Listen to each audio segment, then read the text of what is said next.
Жамбыл облысы Сарысу ауданы Саудакент ауылы. Балтабай Адамбаев атындағы тірек орта мектебі. Информатика пән мұғалімі Баймұрзаева Сагыныш Құралбековна. Саламатсыздар ма оқушылар? Көңіл күйлеріңіз қалай? Бүгінгі сабаққа дайынбыз ба? Бүгінгі тақырып тіл алфавиті, синтаксис. Бұл тақырыпта сіздер Python тілінің алфавиті мен синтаксисімен таныс боласыздар. Кез келген тілді үйрену оның алфавитін үйренуден басталады. Әріптерден сөз, сөздерден сөйлем құралатыны сияқты программалау тілінің де өз алфавиті бар.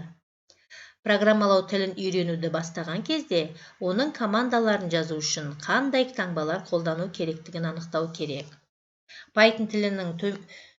Python тілінің алфавиті латын әріптерінің үлкен және кіші әріптерінен, араб цифрлары 0 мен 9 сандарының аралығында, арнайы символдар, арифметикалық амалдардың таңбалары, тыныс белгілер, жақша және тағы басқа қызметтік сөздерден тұрады.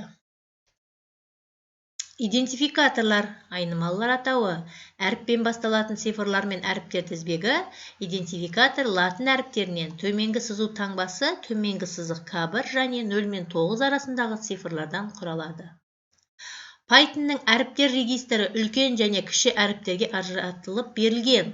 Мысалы, comp1 кіші әріптерден және comp1 үлкен әріптерден екеуі екі түрлі айнымалыға жатады. Программада қолданылатын айнымалыларды идентификатор деп атайды. Ендеше балалар, оқулықтан 78-ші беттегі мысалды қарастырып көрейік. Ол үшін біз Python программалау терезесін ашып аламыз.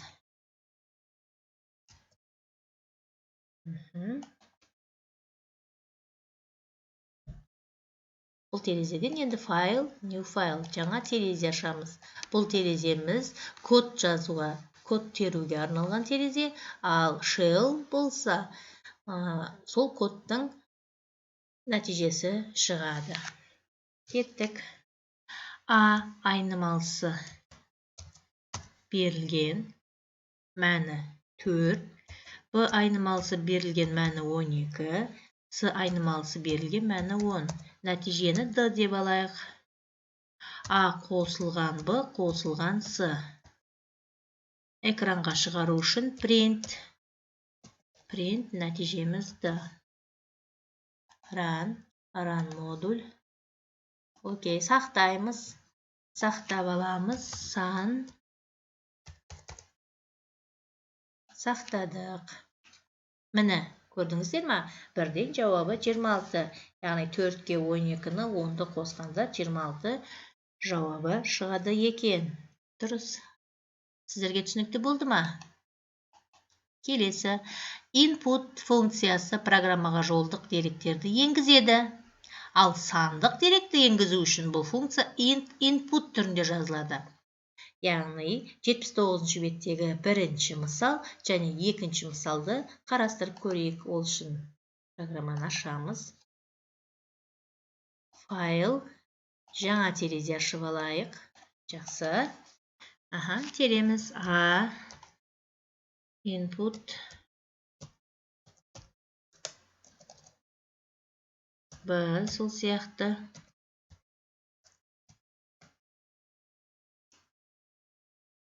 Ой, не жазып кеттім.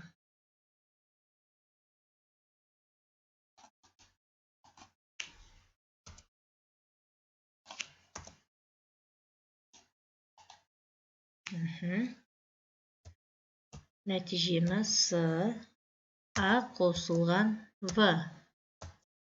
Print. Экранға шығару. Нәтижеміз С. Модуль сақтаймыз.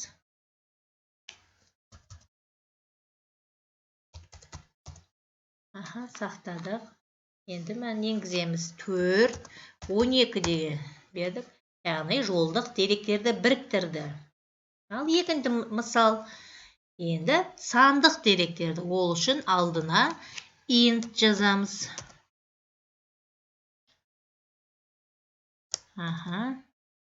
Бұл да сондай. int.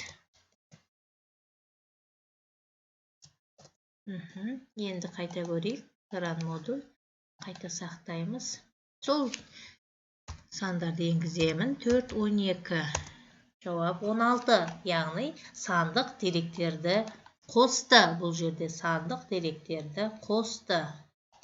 Жақсы.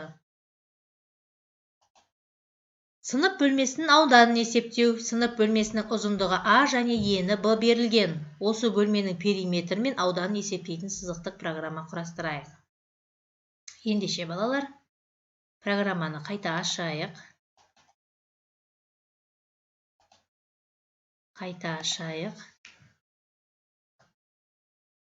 Осында периметр табамыз.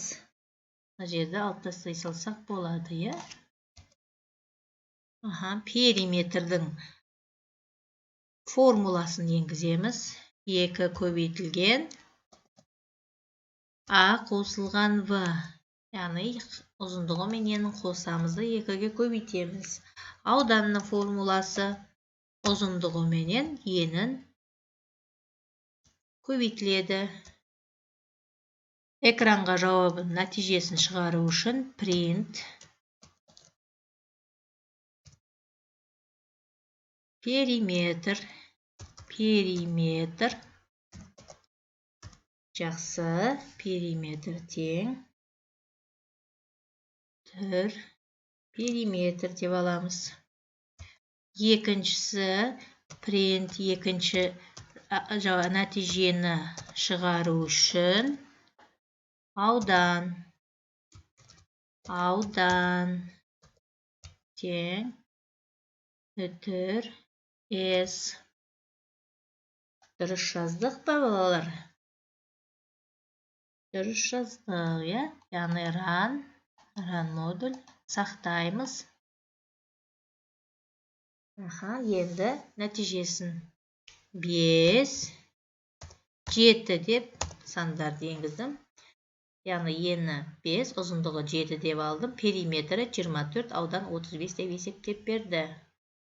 Балалар, бүгінгі сабақ сіздерге түсінікті болды ма? Жақсы. Үйге тапсырма. Жүк көлігі мен мотоцикл жүргізушілері бір уақытта кездесіп, қарама-қарсы бағытта қозғалды. 6 сағаттан кейін олардың арасындағы қашықтықты есептейтін сызықтық программаның кодын құрастыру. Екіншісі К сағаттан кейін олардың арасындағы қашықтықты есептейтін сызықтық программаның кодын құрастыр.